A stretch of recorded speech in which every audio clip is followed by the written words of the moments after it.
All right, so let's talk a little bit about the research and the annotated bibliography. So this week the focus is on that.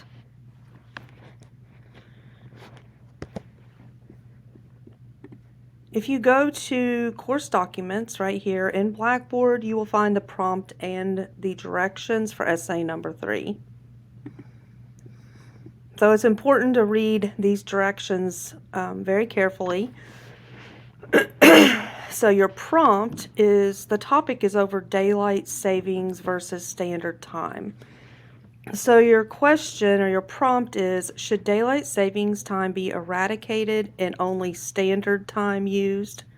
You'll be arguing for one or the other. So basically answering this question.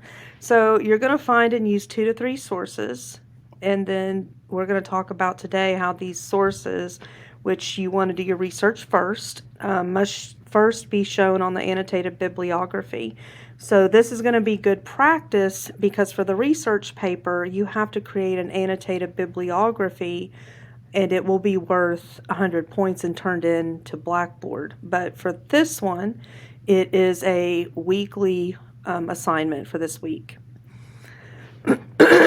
So then you will be producing a thesis statement that makes a claim. You will have a counter argument.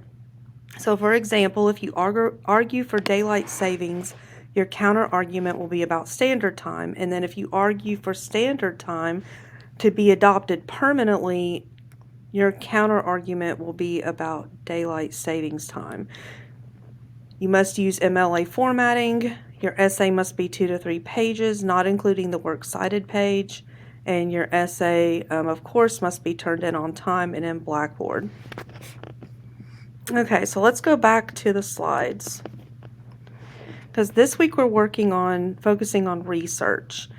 So for your last essay, there will be steps to your research paper.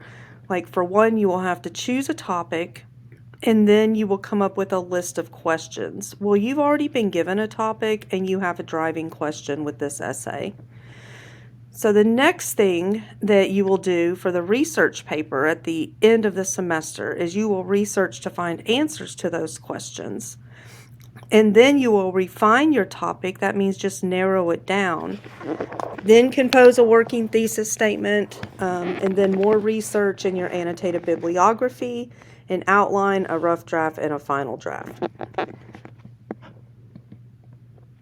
So your topic and your driving question here is, which should Kentucky adopt permanently, daylight savings time or standard time? This means that you will have to research both sides, and you're not going to go based on your opinion. The evidence is going to drive your paper, and that's where you're going to get your thesis statement from. There's no right or wrong answer here. It's the fact that you're using evidence to support your claim. So some people might like daylight savings time because it gives them that extra daylight in the evening, like a later time. For example, it gets dark around 10. If we adopted standard time permanently, then it would get dark a little bit earlier according to our clocks. So step 1 in the research. So you must complete some research to find out more about the topic and both sides. Not everything you look up and read is going to be worthy to use in your paper. So remember that. You're not going to Google things and then find the first thing that you see and use it. You will also need to read and evaluate each source carefully. So are your sources credible? This image here is useful. It's called CRAP. Basically, is the source crap is what you're asking. So the first thing to look at is the currency. That means the timeliness of the info. So you need to have sources that are within the last 5 years. This has been a pretty hot topic in Kentucky, the debate. So really you're focused on Kentucky, not the rest of the world, because some places, or the rest of the United States, some states already have just adopted just standard time, for example, and don't use daylight savings time. So we're talking about Kentucky specifically. Relevance, how does the information fit your needs? A, authority, the source of the info. So here you want to look at the publisher and the author. You know, you're not going to be using blogs or opinion pieces on like, I want to stay, you know, be out later on the lake in the summertime. That's not good evidence. A, accuracy, reliability, and the correctness of the info. And that kind of goes with authority. You know, is the source reliable? Are you getting facts or opinions? You don't want something that's biased, like the example I gave with blogs or opinion pieces. Also, P for purpose, the reason the info exists. So this is going to be a little bit more important when you're actually researching your own topic for the research paper. But, you know, this is practice. That's the intention here. So step 2 with the research, more research and annotated bibliography. So you want to find the best sources for your research. Also remember that you will need a counter argument as well. So you need to study both sides carefully and thoroughly. You need to pick 2 to 3 sources for your annotated bibliography. So, you know, find the best sources. You know, you only need 2 or 3. And then the directions and links to Al Purdue in this week's weekly assignment post, those are for the annotated bibliography, and we'll look at those in just a second. Oh, looks like I skip step 3, so my bad, that's a typo. So the next step is, after you research, you should be able to compose a working thesis. So after you've done all your research, this is where you compose your thesis. If you need to research more, you can, and you can even use that source. If you find a better one after the annotated bibliography, you can do that. You don't have to go back and change your annotated bibliography. The annotated bibliography is just, you know, you're documenting your sources and your research. So this is good practice for the annotated bibliography that is worth 100 points later in the semester, and that would be the one for the research paper. So P.S. there is not a right or wrong answer for this topic in question. This is what we call a gray area. So finding this gray area is what makes a good argument. And this isn't the best example of one, but once you get into the research paper and you really start delving into a topic and then honing it down and getting more specific, you want to find something that's arguable. It's not black or white. So your job, finding this gray area is what makes a good argument, and your job is to convince the reader that your pick is the best, and then why. So let's look at Google Classroom. For this week, it's due by Sunday. This is the research and annotated bibliography. So you find 2 to 3 sources, no blogs. Of course, there are other sources that aren't going to be great as well, but blogs is one of the first things that popped in my head, like, don't use.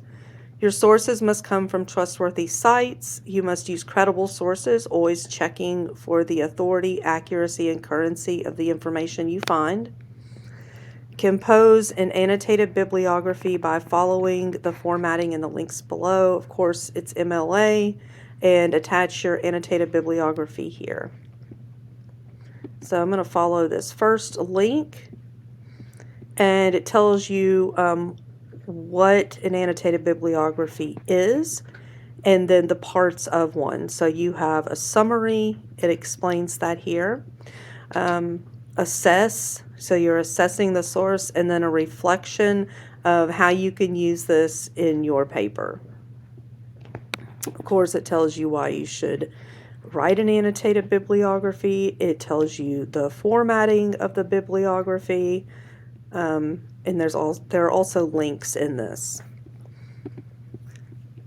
I also provided this link for samples so that you could see what a sample MLA annotation looks like. So here you have the source as it would be on a works cited page. And then underneath it, and pay attention to the formatting, the spacing, the indentions. And then here you will also notice that they have those 3 parts underneath each source. So in the sample annotation above, the writer includes 3 paragraphs, a summary, an evaluation of the text, and a reflection on its applicability to his or her own research, respectively. So we're not looking at the APA annotation, you're looking at the MLA. So you will set this up the same way as you do any paper with page numbers, the heading like your name, my name, class name, date. You can just title it Annotated Bibliography. That is completely fine. And so if you are doing this research now, make sure that you make notes of things that you could use, direct textual evidence in your paper. But right now you're just focusing on the research. You're not thinking about putting your paper together. You're just thinking about the research and finding good evidence to support both sides, and then eventually you are going to be composing after this your working thesis where you actually do pick a side. If you have any questions, I want you to post them in the comments below. I will possibly make another video this week. I am not sure about school this week, so it's very important that we maintain some type of communication if you need any help.